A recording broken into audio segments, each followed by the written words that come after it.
अक्सर आपके साथ भी ऐसा हुआ होगा ना कि हम बच्चों को डांट तो देते हैं, चिल्ला देते हैं, लेकिन उसके बाद हमें खुद रिग्रेट फील होता है और फिर हम सोचते हैं ना कि हमें डांटना नहीं चाहिए था, मैं प्यार से समझाना चाहती थी, लेकिन बात यहाँ तक कैसे पहुँच गई। सच तो यह है ना कि डिसिप्लिन सिखाने के लिए आवाज़ बुलंद करने की ज़रूरत नहीं है। कभी कभी ऐसा होता है ना कि जितना ज़्यादा हम बच्चों पर चिल्लाते हैं उतना ही बच्चों को हमारी बातें कम समझ में आती हैं। आज हम बात करेंगे कि कैसे बिना शाउट किए, बिना चिल्लाए आप अपने बच्चों को डिसिप्लिन सिखा सकती हैं, कॉमली, रिस्पेक्टफुली और इफ़ेक्टिवली।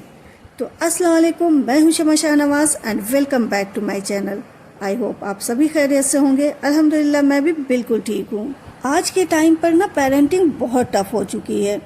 रोज़ के छोटे छोटे मोमेंट, टॉयज का बिखरना, बात ना सुनना, ये सब ना नेचुरली फ्रस्ट्रेशन क्रिएट करते हैं और फिर एक पॉइंट पर आकर हम रिएक्ट कर देते हैं।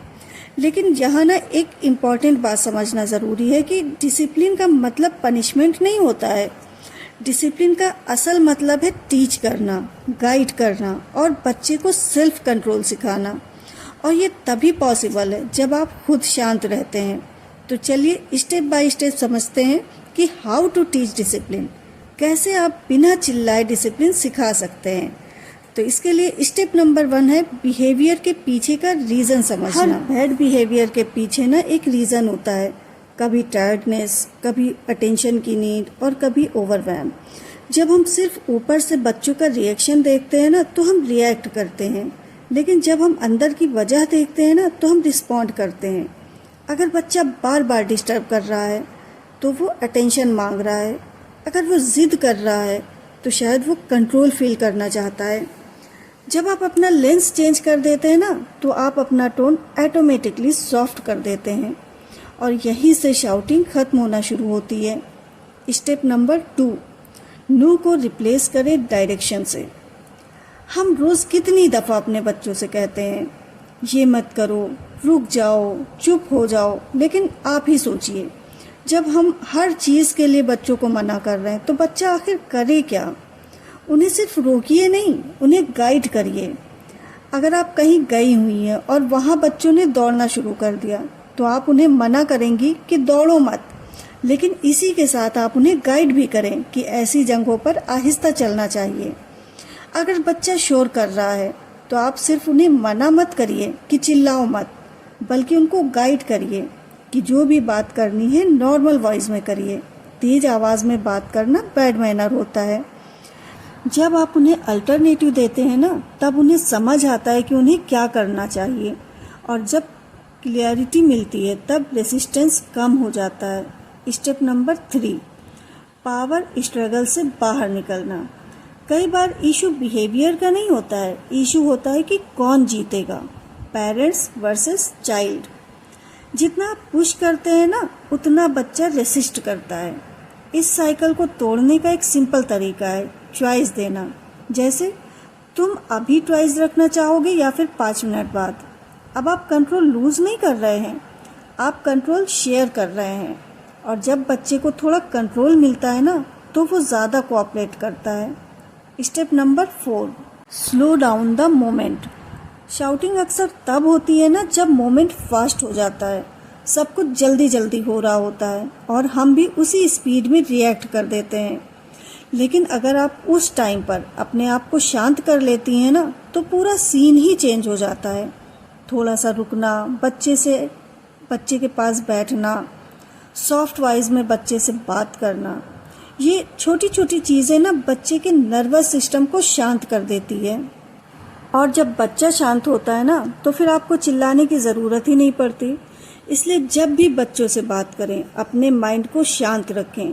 जब आपका माइंड शांत होगा ना तब आपको जल्दी किसी बात पर गुस्सा नहीं आएगा और बहुत ही नॉर्मली आप बच्चे को हैंडल कर लेंगी। Step number 5, repair after mistake. देखिए सच्चाई यही है ना कि हम कितना भी कोशिश कर लेंगे लेकिन फिर भी कभी ना कभी तो हम फिर किसी ना किसी बात पर तो हम चिल्लाएंगे, और ये नॉर्मल भी है।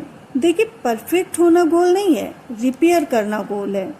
जब आप बाद में नॉर्मली शांत होकर कह देते हैं ना सॉरी, मुझे इतना लाउड नहीं होना चाहिए था, तो आप सिर्फ सिचुएशन फिक्स नहीं करते, आप अपने बच्चे को एक पावरफुल लेसन देते हैं। लोग गलती करते हैं और फिर उसे ठीक करते हैं। ये इमोशनल सेफ्टी क्रिएट करता है और लॉन्ग टर्म एस्पेक्ट भी। Step number 6, short expectations, long lecture नहीं। जब हम फ्रस्ट्रेट होते हैं ना, तब हम ज़्यादा बोलने लगते हैं। आपने खुद नोटिस किया होगा ना कि जब हम गुस्सा होते हैं, हमारे अंदर चिड़चिड़ापन होता है, तब हम ज़्यादा बोलते हैं। जो मन में आता है, भूली बिसरी सारी बातें हम चिल्ला डालते हैं, एक्सप्लेन पर एक्सप्लेन, लेक्चर पर लेक्चर। लेकिन क्या हम उस वक्त बच्चे पर ध्यान देते हैं? बच्चा उस वक्त ऑलरेडी ओवरशेम्ड होता है, उसे छोटी क्लियर बात चाहिए होती है। Step number 7, prevent before start. हर प्रॉब्लम को सॉल्व करना ज़रूरी नहीं होता है, कुछ प्रॉब्लम को पहले से अवॉइड किया जा सकता है। अगर आप जानते हैं ना कि आपका बच्चा थकान में इरिटेट होता है, तो उस वक्त एक्सपेक्टेशंस कम रखें। अगर आप जानते हैं कि मार्केट में वो हाइपर हो जाता है, तो पहले से ही उसे प्रिपेयर कर दिया करें कि हम स्टोर जा रहे हैं, वहाँ पर आप मेरे साथ रहोगे। देखिए, प्रिपरेशन ना रिएक्शन से ज़्यादा पावरफुल होता है। डिसिप्लिन लाउड होने से नहीं आता है, कनेक्शन और क्लियरिटी से आता है। जब आप अपना अप्रोच चेंज करते हैं, तो सिर्फ बच्चे का बिहेवियर ही नहीं, पूरे घर का एनवायरनमेंट चेंज हो जाता है। आपका शांत रहना भी ना आपका एक स्किल है, और हर स्किल की तरह ये भी प्रैक्टिस से ही आती है। अगर आप ये सारी बातें फॉलो करती हैं, तो आप खुद देखेंगी कि आपका बच्चा बिना चिल्लाए आपकी हर बात सुनेगा। और अगर आपको मेरी ये वीडियो अच्छी लगी हो, तो वीडियो को लाइक करिएगा, शेयर करिएगा और मेरे चैनल को सब्सक्राइब ज़रूर करिएगा। तो फिर मिलते हैं नेक्स्ट वीडियो में। अल्लाह हाफिज़।